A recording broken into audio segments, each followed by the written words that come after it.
अस्सलाम वालेकुम वरहमतुल्लाहि वबरकातुहू। ज़िना क्या है, इसकी क्या सज़ा है इस्लाम में? हमारी आज की जो आयत हैं उनमें हम ये पढ़ेंगे, इसके बारे में पढ़ेंगे। पिछली आयत में हमने वरासत के हक़दार, वरासत की तक़सीम के बारे में पढ़ा, और अब हमारी आज की आयत में मर्द और औरत, ज़ानी मर्द और औरत दोनों के बारे में अल्लाह ताला ने क्या अहकामात दिए हैं, हम ये आज की आयत में पढ़ेंगे कि उनके लिए क्या सज़ा होगी और उनके लिए कितने गवाह होंगे और तौबा के लिए क्या शर्त है। लफ्ज़ी तर्जुमा देखते हैं। नहमदु व नुसल्ली अला रसूलिहिल करीम, अम्मा बाद, फ़अऊज़ु बिल्लाहि मिनश शैतानिर रजीम, बिस्मिल्लाहिर रहमानिर रहीम। वल्लाती, वो औरतें, यातीना आएँ, अल्फ़ाहिशता, बेहयाई को, मिन निसाइकुम, तुम्हारी औरतों में से, फ़स्तशहिदू, तो गवाह मांगो, अलैहिन्ना, उन पर, अरबाअतन, 4, मिनकुम, तुम में से। तुम में से का क्या मतलब है? मुसलमान गवाह हों। अगर कोई औरत बेहयाई या बदकारी की तरफ आती है तो फिर उसके लिए गवाह चाहिए, 4 गवाह चाहिए। फ़ाइन, फिर अगर शाहिदू, वो गवाही दे दें, फ़ामसिकुहुन्ना, तो रोक लो उन्हें, किन्हें? उन औरतों को, फ़िल बुयूते, घरों में। अब घरों में का क्या मतलब है? ये शादीशुदा औरतों के लिए है कि अगर वो बेहयाई या ज़ानी हैं या बेहयाई को आती हैं तो फिर उनको घरों में रोक लो, हत्ता, यहाँ तक के, यतवफ़ाहुन्ना, फौत कर दे उन्हें, अलमौतु, मौत, औ या यजअला, बना दे, अल्लाहु, अल्लाह, लहुन्ना, उनके लिए, सबीला, कोई रास्ता। अब इस आयत में ये बताया जा रहा है कि अगर औरतों में से कोई औरत बदकारी की मर्तकब हो जाती है तो उन पर अपने में से 4 आदमियों की गवाही चाहिए होगी। यानी अगर 4 आदमियों की गवाही नहीं है तो फिर उस पर इल्ज़ाम साबित नहीं होता।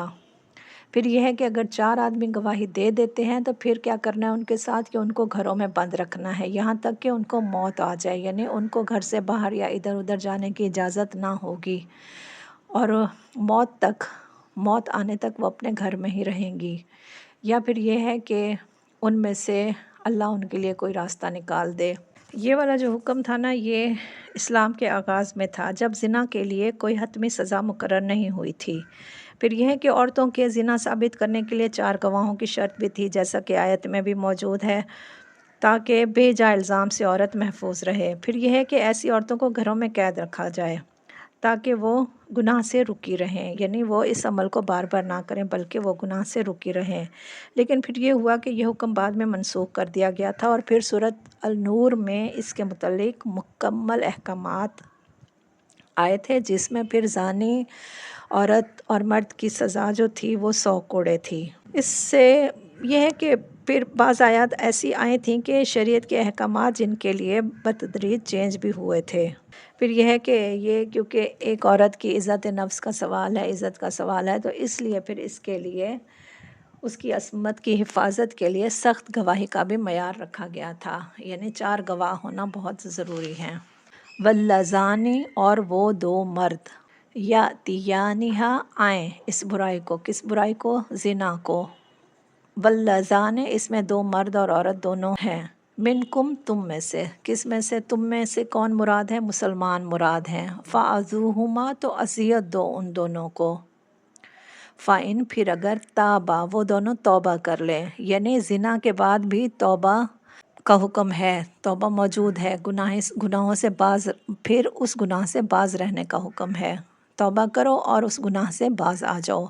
वस्लाहा, और इस्लाह कर लें। फ़आरिज़ू, तो इराज़ करो, यानी अगर वो तौबा कर लें और गुनाह से बाज आ जाएं तो फिर उनका पीछा छोड़ दो, उनको अज़ियत ना दो, उनको लान तान ना करो, अनहुमा, उन दोनों को। इन्ना, बेशक, अल्लाह काना है तव्वाबन, बहुत तौबा कबूल करने वाला, रहीमा, निहायत रहम करने वाला।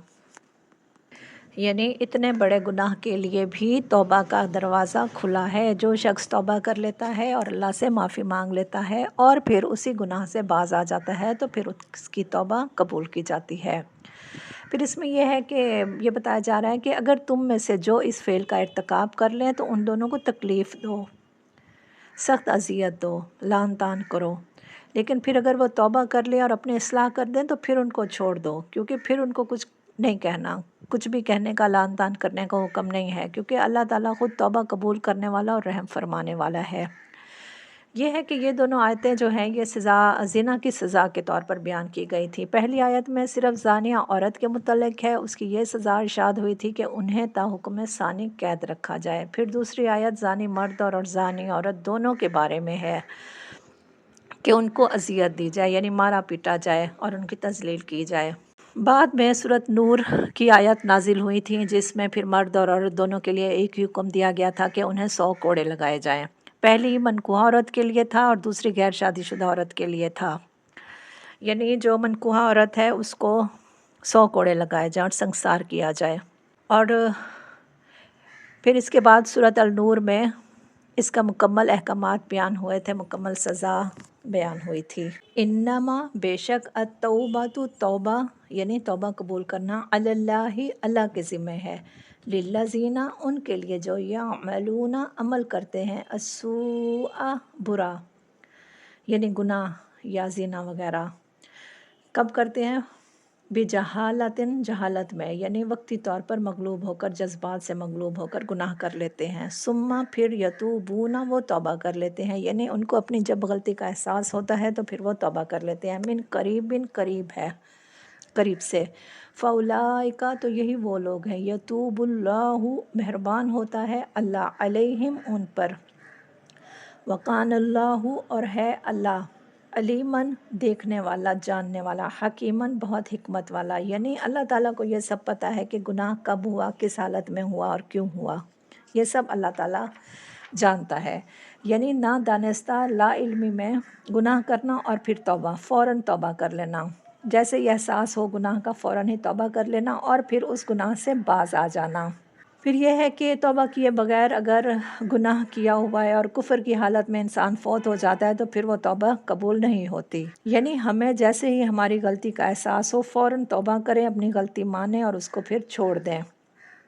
نبی کریم صلی اللہ علیہ وسلم نے فرمایا ہے کہ جب تم میں سے کسی سے گناہ ہو جائے تو اس کے فوراً بعد اس سے توبہ کر لے، یعنی اللہ تعالیٰ توبہ کرنے والوں کو پسند کرتا ہے اور پھر اپنی نظر عنایت سے پھر ان پر متوجہ ہو جاتا ہے، کیونکہ اللہ تعالیٰ کو ساری باتوں کا خبر ہے، ساری باتوں کا علم ہے کہ کون کس حالت میں کیا کرتا ہے۔